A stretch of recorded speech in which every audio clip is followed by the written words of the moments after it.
வணக்க மக்களே. தாவேக்கனுடைய பொதுச் செயலாளர் விஜய் அவர்கள் வழிநெடுகிலும் அவருக்கு பயங்கரமான வரவேற்பு வழங்கப்படுகிறது. அவர் ஜனநாயகன் பட ஷூட்டிங்காக தான் வராரு. இருந்தாலும் மக்களை அங்கங்கே சந்திச்சுட்டு வராரு.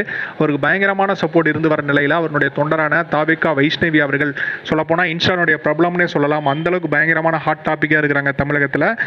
பயங்கரமான அவருக்கு ஃபாலோவர்ஸ், பயங்கரமான லைக்ஸுங்கிறது வரது மட்டும் இல்லாமல் இப்போது விலகி இருக்கிறாங்க தாவேக்கா விட்டு. அதுக்கு என்ன ரீசன் அப்படிங்கிறது ஒரு கடிதத்தில் சொல்லியிருக்கிறாங்க. என்ன சொல்லியிருக்கிறாங்கன்னா, என்னுடைய மனசை கல்லாக்கிட்டு இந்த கடிதத்தை நான் எழுதுகிறேன். கடந்த 3 மாதமாக ரொம்ப மன உளைச்சலுக்கு கடுமையாக ஆளாகி இருக்கிறேன்னே சொல்லலாம். கட்சியில் இருக்கிற சில நாசக்காரர்களுடைய சதினால் உயர்மட்ட நிர்வாகிகளுடைய போதிய ஒத்துழைப்பு இல்லாதனால நான் கட்சியை விட்டு விலகிறேன். காரணம் என்ன அப்படின்னா உங்களுக்கு லைக்ஸ் அதிகமாக வருது. அது மட்டும் இல்லாமல் நீங்கள் போஸ்ட் போடுறது எங்களுக்கு எரிச்சலை தருது. காரணம் என்னென்னா, எங்களை மாதிரி மாவட்ட நிர்வாகிகளை தாண்டி நீங்கள் வளர்ந்து வர்றது எங்களுக்கு ஒரு மாதிரி அவமானமாக இருக்குது அப்படிங்கிற மாதிரியும், ரொம்ப உறுத்தலாக இருக்கிற மாதிரியும் என்னை பல இடங்களில் நிராகரிச்சுக்கிட்டே வந்தாங்க.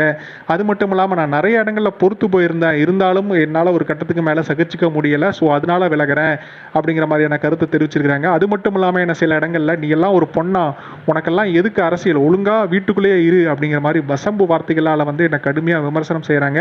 இன்று முதல் நான் தமிழக வெற்றி கழகத்திலிருந்து நான் முழுமையாக விலகிக்கிறேன். எந்த ஒரு பொது செயலாக இருந்தாலும் என்னுடைய பர்சனல் நான் செஞ்சுக்கிறேன் அப்படிங்கிற மாதிரி தாவேக்கா உறுப்பினர் வைஷ்ணவி அவர்கள் இந்த உறுப்பினர் பதவியிலிருந்து நான் விலகிறேன், ஒரு சாதாரண குடிமகனாக இருக்க விரும்புகிறேன் அப்படிங்கிற மாதிரி தன்னுடைய கடிதத்தில் ரொம்ப உருக்கமாக எழுதிக்கிறாங்க. அது குறிப்பிடத்தக்கக்கூடிய விஷயம் கூட. இது போன்ற தகவல்களை அறிந்து கொள்ள நம்முடைய சேனலை மறக்காமல் சப்ஸ்கிரைப் பண்ணிட்டு பாருங்க. மேலும் உங்களுடைய கருத்தை மறக்காமல் கமெண்ட்ஸில் சொல்லுங்கள். நன்றி, வணக்கம்.